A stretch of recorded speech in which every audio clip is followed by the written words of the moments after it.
to solve their differences through a series of letters in a post-apocalyptic world.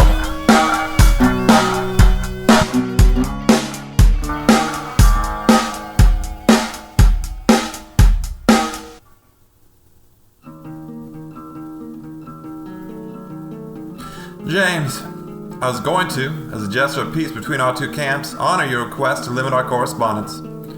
But as you may be aware, a situation has presented itself that requires our mutual attention. It appears some members of your camp became lost and disoriented during a recon mission to the city. I'm sure you were worried about them, but you can rest easy. Relatively speaking, of course, the flying things have made all our lives more difficult. They are safe. Some members of my camp on a similar mission were able to rescue them.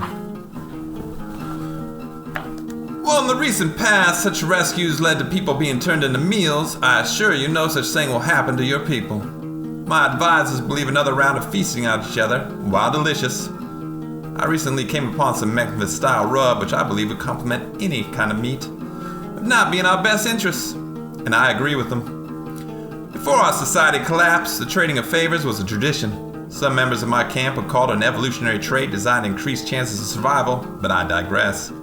This tradition, I would like to continue in the post-apocalypse world we all currently reside in.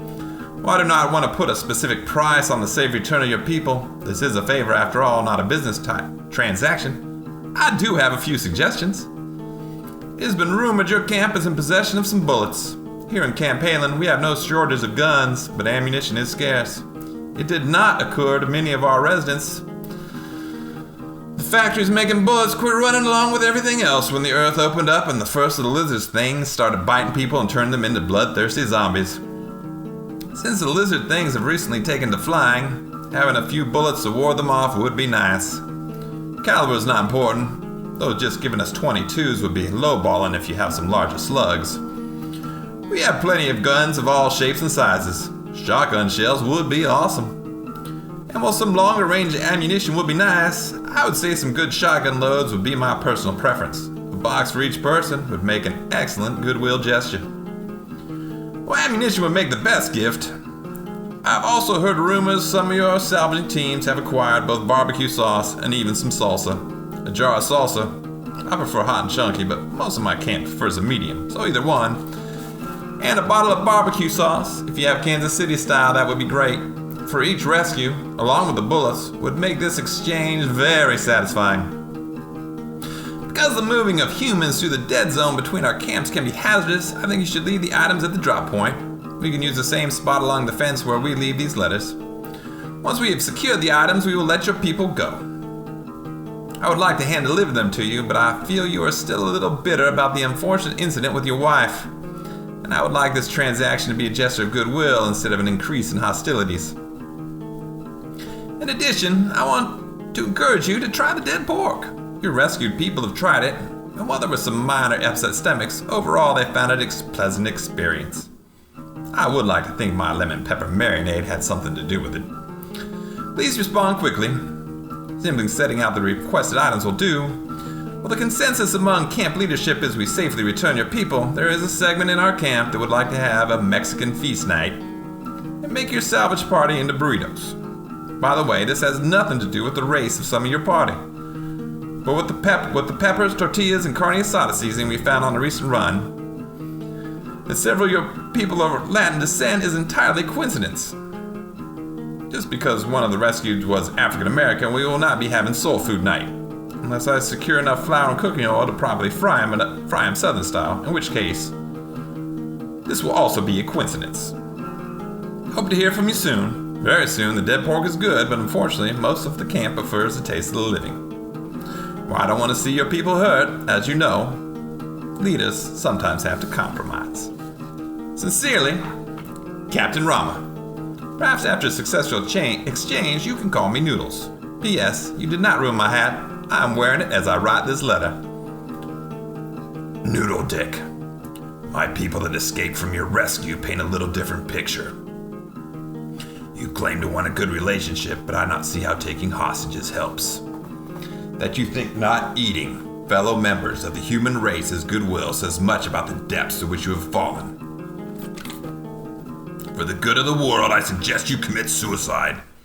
except I suspect you will not provide yourself with a painful enough death to make it satisfying. I very strongly suggest you let my people go. I am not going to tolerate extortion. I have some people from your camp myself, only that I'd have to drag them in under the threat of violence. They escaped. Their word. Your insane, tyrannical grasp.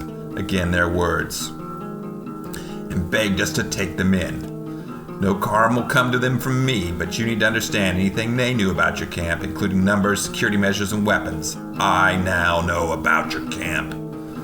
Only my real desire for peace and preferring to direct my energies battling the otherworldly forces determined to make us extinct have kept your head from being on a pike. In other words, hurt my people, and my threat of raping you to death with a blunt object becomes a promise. One I am more than capable of keeping. Just to be clear, I am not leaving any items outside the wall. However, I will gladly send you some bullets. One at a time. Just stand outside the wall and be ready. They will be moving fast.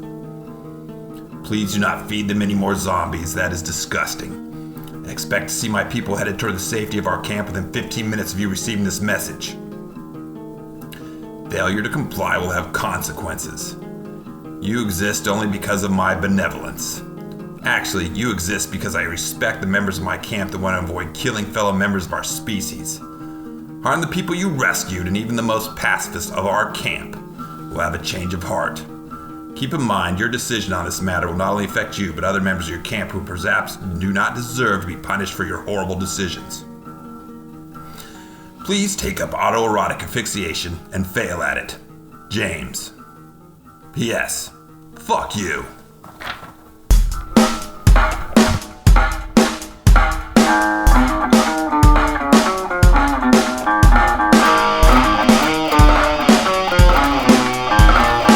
Thank you for listening to the 10th Rule Books podcast, brought to you, of course, by 10th Rule Books.